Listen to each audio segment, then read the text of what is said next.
So looking at this clip, you can see a clear pattern with regards to how Leicester City are looking to press.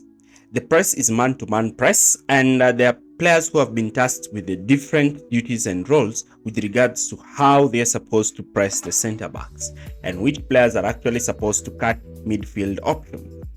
This is just one way in which Maresca enforces this. Again, you can see two players moving forward to press, other two players coming back, and the main aim is to create that man-to-man situation and deny any central progression with the ball. Enzo Maresca, a manager who has worked under Pep Guardiola, understands the patterns of pressing. Pressing is the first form of defense that Enzo Maresca puts and enforces in his team. Being a possession-based manager, he requires this. Looking at last season's stats between Chelsea and Maresca, you realize that Maresca has 0.89 goals conceded XG, while Pochettino has 1.66, meaning that Pochettino actually conceded around 2 goals per game, while Maresca conceded less than a goal per game. And this is very important because now, if you look at the math, you can see that Chelsea actually conceded 63 goals, double, while Maresca in his XG actually conceded around 32 goals. So if Chelsea would have halved that situation, Chelsea would have actually not conceded 50% of the goals they conceded last season. And how does Maresca do this to make his team so effective? Now, looking at the Premier League table, you can see the Chelsea finished 6th, but Chelsea scored 77 goals, 5th most in the Premier League, but actually managed not to finish in the Champions League spots. Now, if Chelsea managed to half down the goals they conceded, they would actually have had 83 points and finished 3rd in the league. And this would have come as a shock because they would have actually competed with Liverpool for that position. Before we start our analysis, do not forget to like, share, and subscribe to our channel for more videos like this. So the first instance that we're going to look at is the high press. The high press is the first philosophy of out of possession for a possession-based team. So how does Maresca do this? Now, Maresca's team press aggressively high, initially in the initial phases of the game or when they want to regain possession and begin their slow build-up attack. So Maresca expects his team to move up as a unit, and he usually starts the press with 2 players, with the number 10 joining the centre forward, the 2 holding midfielders pushing high up, the 2 wide players also pushing high up in a pseudo 4-4-2 kind of structure, and the backline, unlike under Maurizio Pochettino where the backline used to stay slightly deeper. What you'll realize is that the number 8 will push forward to try and limit any central progression, and the wingers will start slightly narrow but with an eye to press the opposition fullback, while the number 6 will sweep in behind. Now, Maresca plays with a very aggressive high line to compress the space between the number 6 and the defense line, something that Maurizio Pochettino's Chelsea was unable to do, and that's why Caicedo was really left isolated. The front two's main task is to aggressively put pressure on the centre back and deny their opponents from playing and forcing them to play on one side of the pitch. The aim is to force the ball onto the fullback or towards the touchline where the winger can immediately look to engage.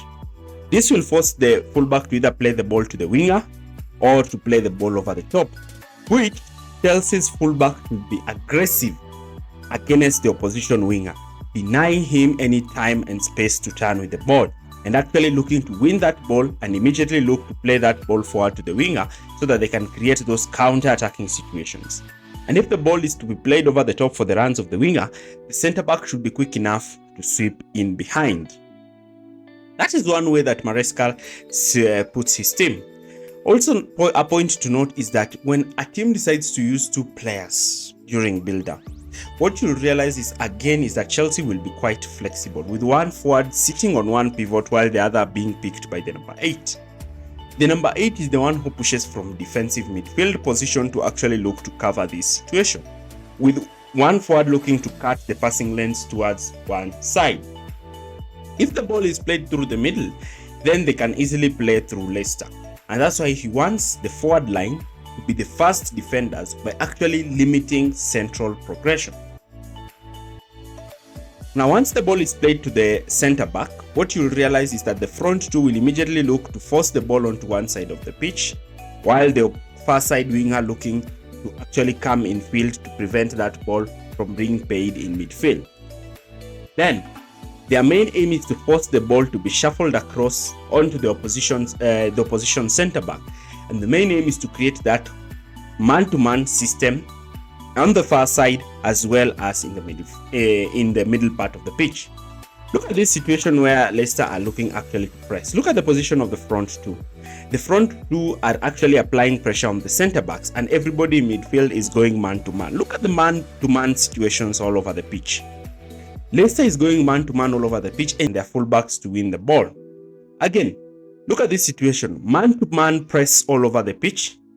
The ball is played to the fullback, and now Leicester have the ball where they want. Using the touchline as an extra defender, they're able to win this ball effectively, and they're able to transition from a position of defending to now actually scoring a goal in this game. These are the pressing strategies and the pressing patterns that you're going to note.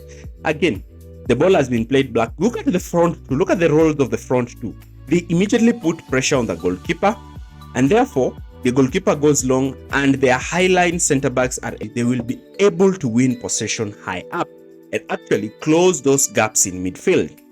The use of the front two press is very effective because it actually takes away the workload of one player pressing by having support of another player actually coming close to them. And this constantly puts both center backs under pressure, forcing them to go long to clear the ball, and this is what makes Maresca win possession. Again, look at, and that is how Leicester managed to win the ball time and time again. Now, this is the aggressive high press that Maresca puts in place, similar to what Manchester City does. The second kind of pressing system is the mid-block deep block setup. It's the mid-deep block setup, meaning it's a semi-mid-block deep pressing setup. Now, in this case, when they are much maybe comfortable with the ball or the opposition manages to play through the first line of pressure, you'll find Maresca's team dropping into a 4-4-2, somehow a mid-block, with the two forwards looking to press the two centre-backs to limit any space and time they have on the ball. And this will force the centre-backs to play the ball back to the goalkeeper. And once the ball has been played back, the team move forward. They just don't stay back, they move forward. So any ball that is being played in behind is played to wingers and forwards who are in an offside position, because they are actually moving as a unit. Unlike what we saw at Chelsea during Pochettino's time, is that the team was not moving as a unit. You can see here, Leicester are deciding to go man-to-man against Southampton, man-to-man. The winger is pushing the fullback who has dropped into the inverted fullback position, and you can see even all central passing lanes have been covered. Pressure is being put at the players because the mid-block, you need pressure on players on the ball so that they are not able to play those balls over the top. Again, this mid-block 4-4-2, and every player is looking to apply pressure so as they can force the ball back. And once the ball is just played to the goalkeeper, they are able to run back and actually play the offside trap. Now, in some instances, the team might be very comfortable on the ball, and Leicester might decide to be passive. Maresca's passive deep block strategy is a 4-4-2, but this 4-4-2 shifts with regards to the overloads that the opponents want to create. So the two forwards will sit on the two holding midfielders, looking to stop any ball through them. You can see here in this case, look at the two forwards sitting on the two holding midfielders. You can see the middle four with the wingers coming close to help the midfield, and you can see the back four also in that kind of position. And this only forces the opposition to try and go where they can transition into counter attacks. Again, look at this 4-4-2 strategy. The opposition fails to play through them, and therefore are now tasked to just attempt those line breaking passes which the team is able to win. I want to explain to you. Now, look at this situation. Look at the position of the front two. The front two are constantly applying pressure on the center backs, and it's up to the wingers to actually do this. Sometimes you'll find the wingers dropping deep to form a back five, actually playing as wing backs. Their main aim when they drop deep is to try and reduce that overload created by the against the fullback. Remember, opponents might try to create that overload. Again, look at the position of the wingers. The wingers have dropped so deep. Others are even acting as wingbacks because their main aim is to cover that position because the opposition wants to create an overload against the fullback. Here again, look at this strategy.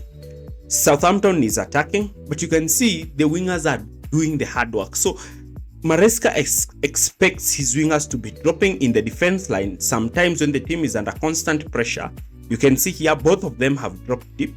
The main aim is to reduce the overloads created by the fullbacks because he wants his midfielders to cover the central space, the wingers to double up in the wide areas, especially when they are going against elite dribblers.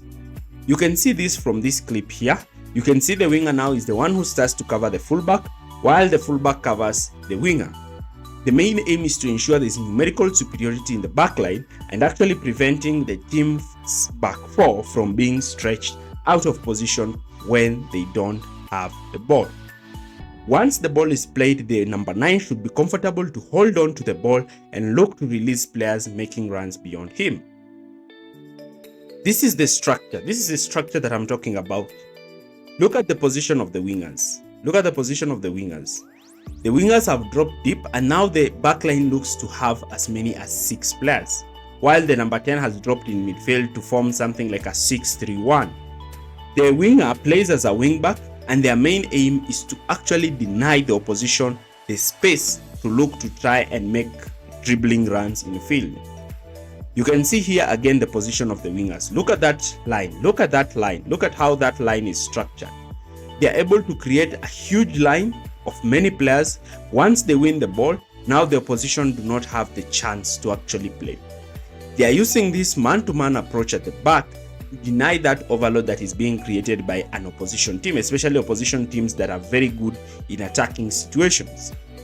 Maresca's philosophy requires that the fullbacks start quite narrow and cover the half-space regions, while the wingers cover the wide regions to prevent the fullback being dragged out of position and actually giving his team much defensive solidity.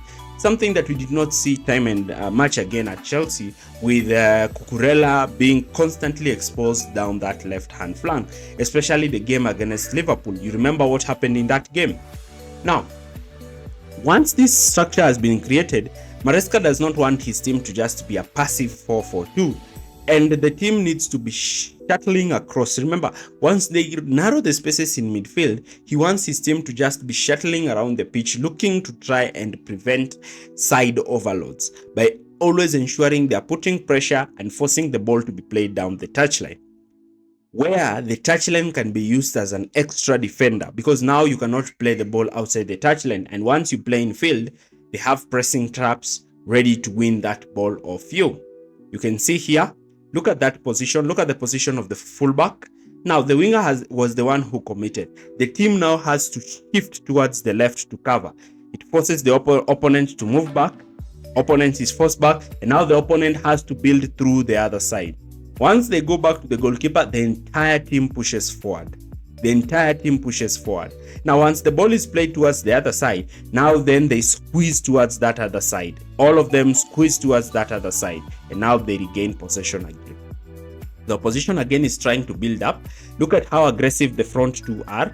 The ball is being played towards the other side. Their main aim is to force the ball to be played towards this side, where they look to force the ball to be played back. Remember, the team is pushing forward, and they win possession. And once they win possession in these kinds of situations, they're able now to begin their slow build-up attack. Again, look at their situation without the ball. Look at their situation without the ball. Aggressively putting pressure on the center backs to deny them that space to play from the back. And now the entire team has pushed forward, and now they're employing that high press because they know they are very organized to actually implement that strategy and actually ensure that their team wins possession and is able to create situations whereby they are able to control the game.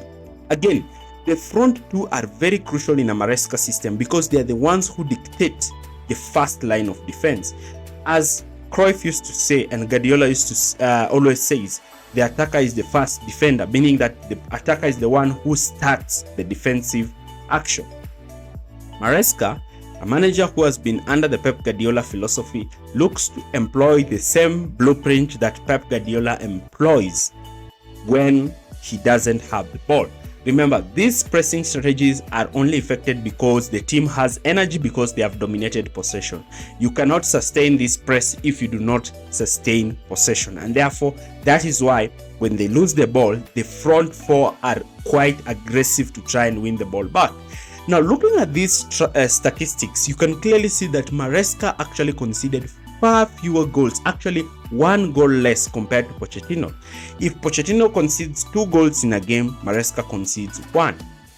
So if you factor in all games in the season, you'll realize that Maresca actually just managed to score around 32-33 goals.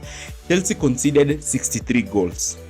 So if Maresca can just half that goals conceded and retain the goals scored, Chelsea would actually be aiming for top 3, top 2 finish next season. It's now up to the players whether they are able to buy into this system. But Maresca is a manager who has proved that he has the ability to implement a possession-based football that is very, very effective without the ball. The system is reliant on whether the players are able to understand his philosophy, whether the players are able to work extra hard without the ball. The system that he is employing is a system whereby it is a team-based system. The team starts to defend from the front, with the front two looking to aggressively push forward, while the entire team moves as a unit as they look to suffocate and deny the opposition any time and space on the ball. If you've enjoyed this analysis, do not forget to like, share, and subscribe to our channel. And if you've stayed with us till the end, thanks for watching and see you in the next video. Bye.